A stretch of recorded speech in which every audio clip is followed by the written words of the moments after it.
Here I am at Turin Castle, and Turin Castle is well known for elegance, style, and hospitality. But how much of that is table setting and food service? So, Alex, as the manager of Turin Castle, why do you think it's important to set a beautiful table? I think it gives the clients a bit of an insight as to who we are and what we do. We go out of our way to make things beautiful and kind of creates this nice atmosphere for the clients. A different table setting can give a totally different feel to a room. Here we are with a much less formal breakfast style setting.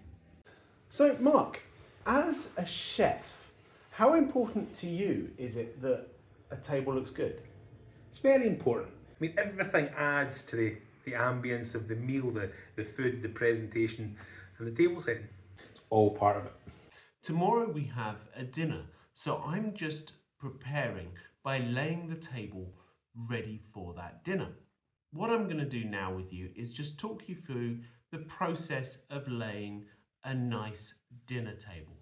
I'm going to keep everything as simple as possible so you can easily follow it to replicate the procedure. A dinner table can be as fancy or as simple as you want, but there are certain fundamental basics that you always have to follow. My first recommendation is that you buy some basic cotton gloves. These are so when you're handling plates or cutlery, you don't get any dirty, greasy marks on them from your hands. Tip number 2 is always start with the dinner plate. This will allow you to get your central position as to where the guests are sitting.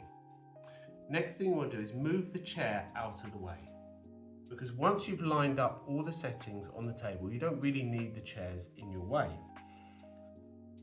The plate should be approximately a thumb's width from the edge of the table. And then we lay the table the opposite sequence as to the courses. Kranaken, the dessert, will be served in a glass, and because of the shape and size of the glass that chef's using, there will not be enough room to use normal dessert cutlery of a tablespoon and fork, so we're just going to lay a teaspoon. But for most desserts and puddings, you would have an accompanying fork. Next we have the small knife for our hot cheese course. It's very important that they're all on exactly a line. Here I can show you that very easily from the tartan tablecloth, but normally what you would do is you put a thumb's width and the edge of the table would be here. I'm deliberately laying this further into the table just so I can get this camera angle to show you. Then we have our joint knife. Now for venison you may wish to lay a steak knife, but when Chef Marquez is cooking, there really is no reason to do so because it'll be very tender and easy to cut. And our fish knife for the starter. Then we want to do exactly the same on the other side. So spoons and knives always go onto the right hand side, forks always go to the left.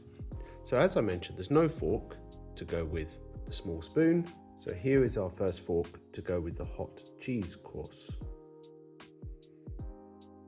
Then we have our large fork or joint fork. And our fish fork.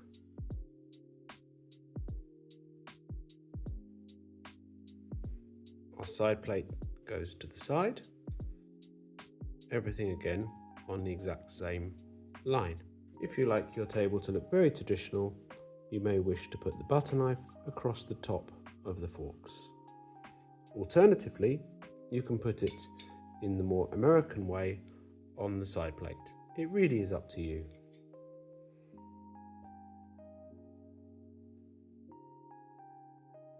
Then our napkin can either be placed on the center of the plate.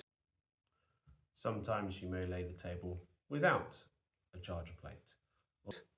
Or, again, more traditionally, on the side plate. I would say it's up to you or the client that you're working for. That is our place setting of course it would actually be at the edge of the table, like this. So that's our table fully laid for our VIP guests at Turin Castle. The important thing is just to have fun with your table setting and your tablescape. Practice your skills and your techniques to get the fundamentals of laying up really good, and then let your imagination go wild with flowers, candles and other elements just to add to the overall feel. Remember to reflect the feeling of the room as well as the kind of food that you'll be serving, whether it's formal or informal, traditional or modern. If you'd like to learn how to fold the bird of paradise napkin, please subscribe because that's going to be my next video. Bye bye.